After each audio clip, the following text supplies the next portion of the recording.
दामाजी पंतांनी स्मित हास्य केलं आणि ते म्हणाले, त्याची काळजी करू नको, मी त्याला वर्षभराचं धान्य देतो, तू समाधानाने जेव.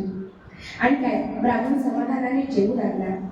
आणि दामाजी पंतांनी सेवकाला हाक मारले आणि सांगितलं, 2 खंडी धान्य बैलगाडीवरून ब्राह्मणाच्या पंढरपुरात घरी पाठव. आणि काय, सेवकाने तसंच केलं. परंतु मार्गात भुकेने गांजलेल्या लोकांनी त्यावर धाड टाकली आणि सर्व अन्न लुटून नेले. ही सगळी गोष्ट जेव्हा ब्राह्मणाला कळाली, तेव्हा आपल्या कुटुंबाचा उपासमार होईल या विचाराने तो व्याकुळ झाला आणि तो पुन्हा रडू लागला. ही सर्व गोष्ट पंढरपूर वासींना कळाली की दामाजी पंत दुष्काळग्रस्त लोकांना अन्नधान्य देत आहेत. मग तेही दामाजी पंतांजवळ गेले आणि आपल्या इथं असलेल्या भीषण दुष्काळाबद्दल सांगू लागले.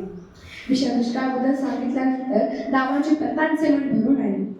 त्यांना माहित होतं की आपल्याकडे असलेली 2 कोठारी जर उघडली तर तो बिदरचा राजा मला मृत्यूदंडाची शिक्षा देईल. परंतु त्यांनी त्याचा विचार केला नाही आणि त्यांनी लोकसेवेसाठी ती 2 कोठारी उघडली आणि त्या 2 कोठारीमध्ये धान्य त्यांनी सर्वांना वाटप केलं.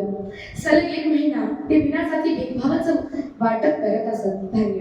आणि ही सर्व गोष्ट मंगळवेढ्यातील एका दृष्ट माणसाने बिदरच्या राजास लेखी कळवली.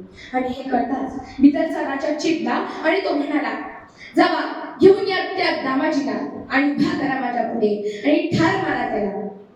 आणि काय, हे ऐकताच सर्व सेवक गेले आणि मंगळवेढ्याला निघाले. आणि मंगळवेढ्यामध्ये आल्यानंतर त्यांनी दामाजी पंतांना ते राजाने दिलेले लेखीपत्र वाचून दाखवले. लेखीपत्र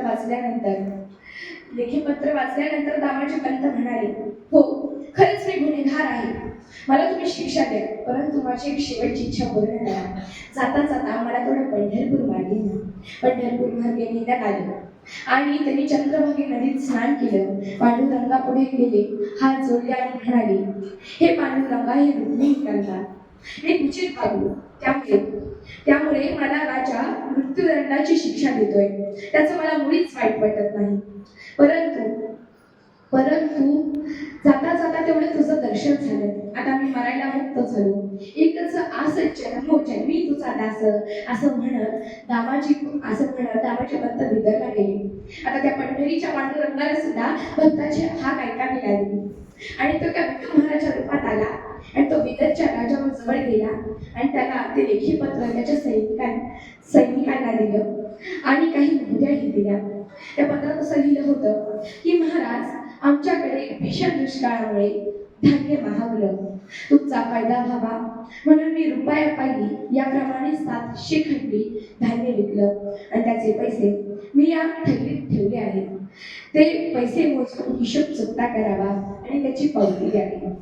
आणि मग काय, मग सेवक मोजू लागले आणि आश्चर्य, जेवढे मोजल तेवढे ते पैसे वाढतच गेले. आणि त्यांनी हिशोब बरोबर आहे असं सांगितलं आणि दामाजी पंतांना वस्त्रे भूषणे देऊन त्यांचा सत्कार केला, त्यांना निर्दोषी ठरवलं. आता दामाजी पंतांना हे सर्व कळालं की तो विठ्ठल महाराज कोण नसून माझ्या पंढरीचा पांडुरंग आहे.